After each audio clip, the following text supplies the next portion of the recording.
إن الحمد لله نحمده ونستعينه ونستهديه ونستغفره ونعوذ بالله من شرور أنفسنا وسيئات أعمالنا. من يهده الله فهو المهتد ومن يضلل فلن تجد له وليا مرشدا. وأشهد أن لا إله إلا الله وحده لا شريك له، وأشهد أن محمدا عبده ورسوله وصفيه من خلقه وخليله، أدى الأمانة وبلغ الرسالة ونصح الأمة وكشف الله به الغمة، وتركنا على المحجة البيضاء ليلها كنهارها لا يزيغ عنها إلا هالك ولا يتنكبها إلا ضال أو مشرك. فصلوات ربي وسلامه عليك يا حبيبي يا أبا القاسم يا رسول الله. لمحمد للعالمين رسول، لهو الهدى وإلى الورى قنديل. لأصلين على الحبيب محمد صلى الله عليه وسلم ما بقي في نفس ولست أميل. قد سيرت نور تصير إليه، قد خاب عبد لم يصل عليه. بلغ الدجى بجماله، بلغ العلا بكماله، حسنت جميع خصاله. صلوا عليه وآله. اللهم صل وسلم وزد وبارك على نبينا محمد وعلى آله وأصحابه وسلم تسليما كثيرا. أما قبل أيها الأحبة الكرام الفضلاء، فإني والله أوصيكم ونفسي المقصرة بتقوى الله جل وعلا ولزوم طاعته، كما أحذركم وأحذرها من مغبة عصيانه ومخالفة أمره. قال الله جل وعلا: يا أيها الذين آمنوا اتقوا الله ولتنظر نفس ما قدمت لغد واتقوا الله إن الله خبير بما تعملون. وقال الله جل وعلا: يا أيها الذين آمنوا اتقوا الله وقولوا قولا سديدا يصلح لكم أعمالكم ويغفر لكم ذنوبكم ومن يطع الله ورسوله فقد فاز فوزا عظيما. نعم أيها الكرام، ومن يطع الله ورسوله فقد فاز فوزا عظيما. وقال الله جل وعلا: يا أيها الناس اتقوا ربكم إن زلزلة الساعة شيء عظيم يوم ترونها تذهل كل مرضعة عما أرضعت وتضع كل ذات حمل حملها وترى الناس سكارى وما هم بسكارى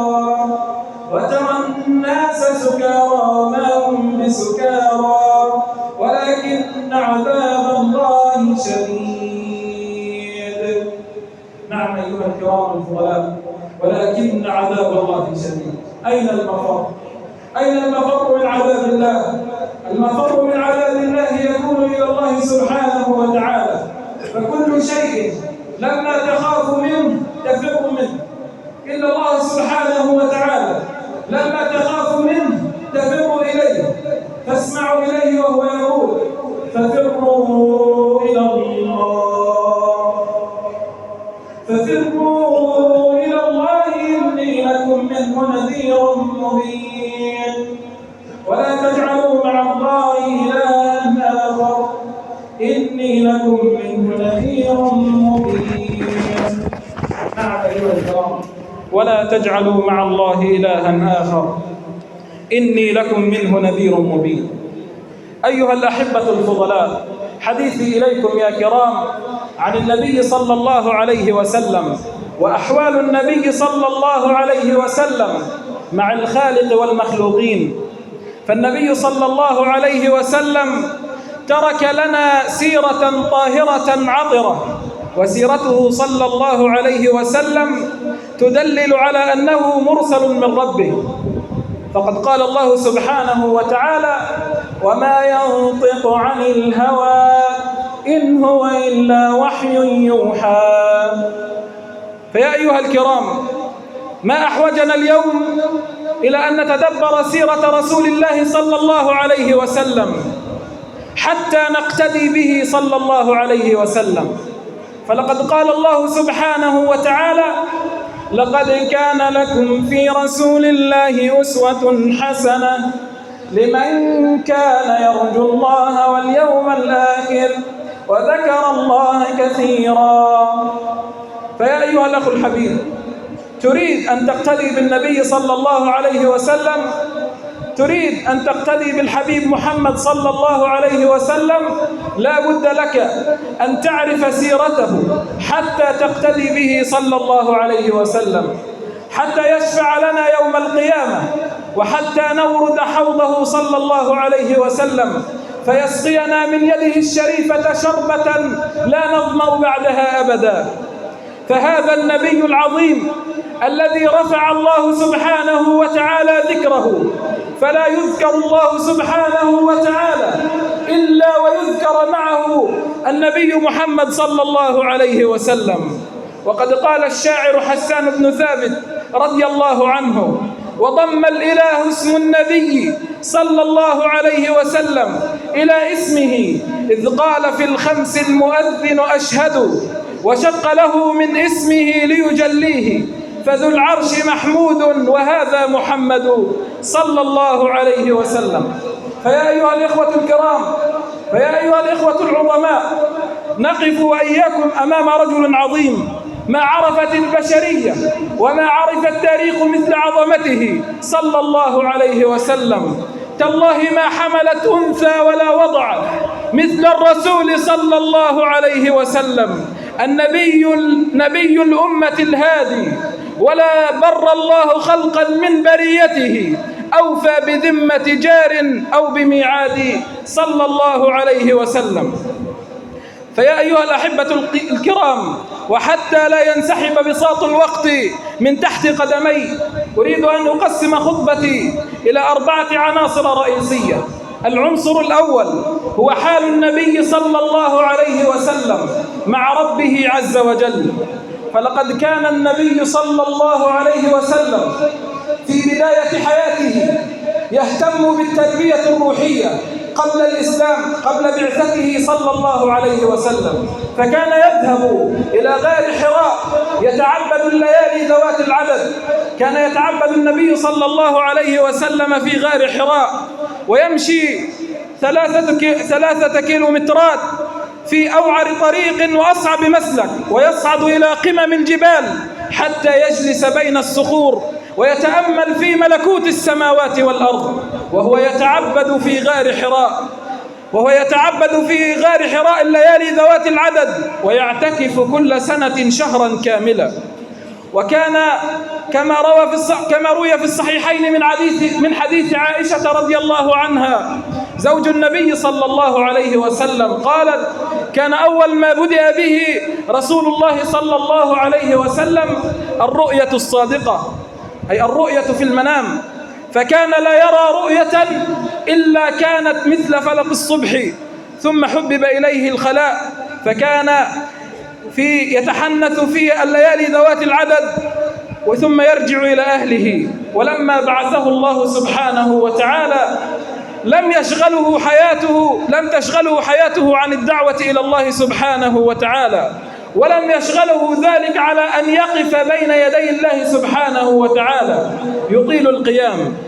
ففي الحديث الصحيح من حديث حذيفة بن اليمان رضي الله عنه قال: صليت مع النبي صلى الله عليه وسلم ذات ليلة فقرأ البقرة، افتتح في سورة البقرة، فقلت يركع عند 100، فأخذ النبي صلى الله عليه وسلم ومضى يقرأ، فقلت يختم بها، فأخذ النبي صلى الله عليه وسلم يقرأ ومضى، فافتتح النساء. انظروا أيها الأحبة الكرام، النبي صلى الله عليه وسلم مترسلا في القراءة، فقلت يختم بها، فافتتح آل عمران، فقلت يختم بها.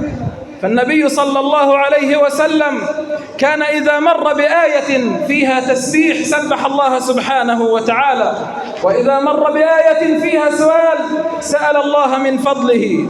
إنها صلاته، هذه الصلاة التي كان يستشعر بها حلاوة الإيمان وحلاوة العبادة، فلم يمل ولم يضجر وإن أصحابه الذين كانوا أصغر منه سنا وأقوى منه شبابا ما كانوا يصبروا على هذه الصلاة الطويلة.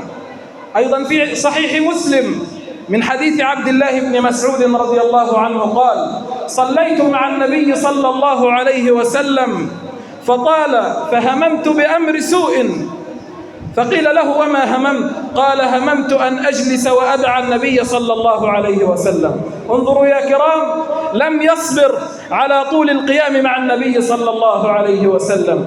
ولقد كان النبي صلى الله عليه وسلم عبدا شكورا، فقالت له أم المؤمنين عائشة رضي الله عنها: أتفعل ذلك وقد غفر الله سبحانه وتعالى ما تقدم لك من ذنبك وما تأخر؟ فماذا كان الجواب يا كرام؟ قال: أفلا أكون عبدا شكورا؟ هذا حاله صلى الله عليه وسلم. فلا بد لنا أيها الإخوة الكرام أن نقتدي بحال النبي صلى الله عليه وسلم ونتأسى به. وأما حال النبي صلى الله عليه وسلم مع أقاربه ونسائه وأهل بيته، فلقد كان النبي صلى الله عليه وسلم إذا خلا بنسائه ألين الناس وأكرم الناس ضاحكا متبسما حسن المعاشرة. فعن ابن عباس رضي الله عنه قال النبي صلى الله عليه وسلم: خيركم خيركم لأهله وأنا خيركم لأهلي. فالنبي صلى الله عليه وسلم كان خير الناس لأهله.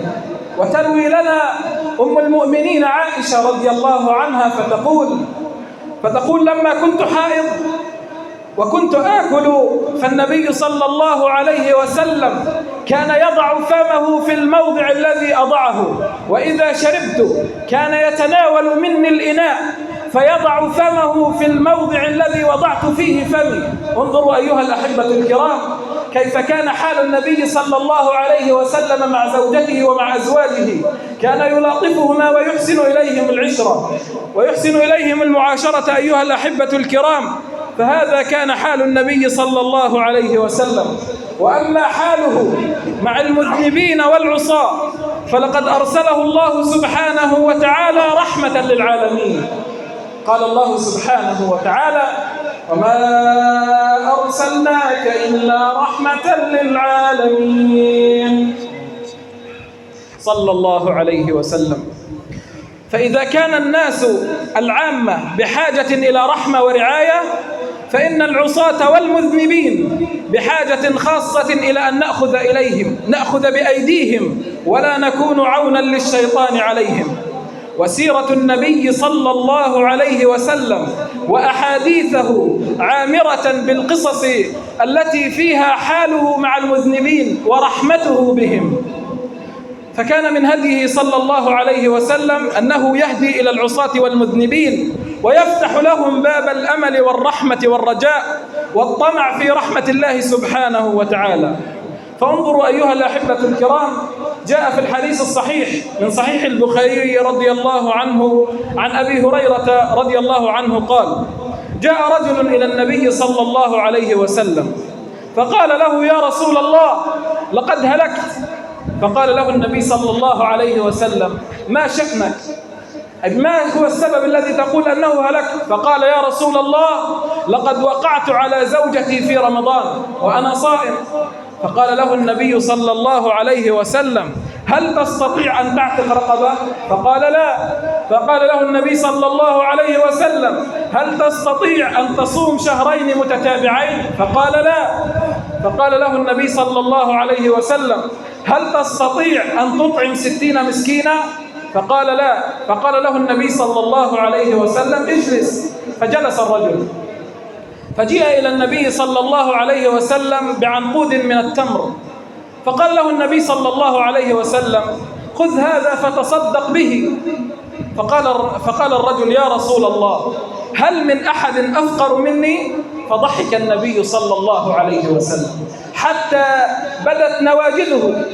فقال له النبي صلى الله عليه وسلم: خذه فأطعمه إلى عياله. انظروا أيها الأحبة الكرام، هذا حاله مع المذنبين والعصاة. كان النبي صلى الله عليه وسلم يتلطف بهم وينظر إليهم بالرحمة والرأفة. أيضا يا كرام، في حديث صحيح في صحيح مسلم من حديث عبد الله بن مسعود رضي الله عنه أن رجلا جاء إلى النبي صلى الله عليه وسلم فقال: يا رسول الله، إني عالجت امرأة في أقصى المدينة وإني أصبت منها دون ألمسها. فقال له عمر: لقد سترك الله لو سترت نفسك. فلم يرد النبي صلى الله عليه وسلم، فقام الرجل وانطلق، فأتبعه النبي صلى الله عليه وسلم برجل فدعاه فقرأ عليه: أقم الصلاة طرفي النهار وزلفا من الليل إن الحسنات يذهبن السيئات ذلك ذكرى للذاكرين. فقال أحد الصحابة: يا رسول الله، أله هذه خاصة الآية؟ قال: بل لكم جميعا، للناس كافة. انظروا أيها الأحبة الكرام رحمته وحاله بالمذنبين والعصاة. أسأل الله سبحانه وتعالى أن يجعلنا من الذين يتخلقون بهديه وسيرته صلى الله عليه وسلم، التائب من الذنب كمن لا ذنب له، أو كما قال: ادعوا الله وأنتم موقنون بالإجابة.